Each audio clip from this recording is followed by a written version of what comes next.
আসসালামু আলাইকুম, শুভ সকাল। এই যে আমার ধল্লা নদীর অবস্থা, এই যে বহেন বস্তা খানা আসছে 10,000 বস্তা। এই যে বস্তার মধ্যে বালু ভরা হচ্ছে, বালু ভরে নৌকে দিয়ে আবার ওই যে ওই পাশে নিয়ে যে ফেলা হবে। এই যে ওই দিকে নিয়ে যে ফেলা হবে, ওই জন্য যে বস্তা থলি সব বালু ভরতেছে। যে লেবার লাগা আছে কতগুলো, এলে সব কন্ডাকে কাম করে। এক বস্তা ভরাইলে 20 টাকা। 10,000 বস্তা আনা হচ্ছে।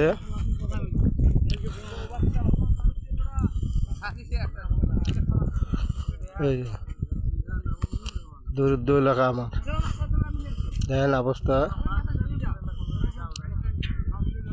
50-60 জন লোক ধরছে, পরে যে বস্তা ভরে সবগুলো এখানে থুব। এই পানি ভাসলে আবার এই বস্তা নিয়ে যাবো, ওই বর্ষে ফেলা হবে। যে কালকে দেখাইছি ধান বাড়ি ভাঙছে, পুরুল বাড়ি সব ভাঙে নিয়ে যাচ্ছে। ওই জন্য এই বস্তা নিয়ে যে ওই বর্ষে ফেলা হবে।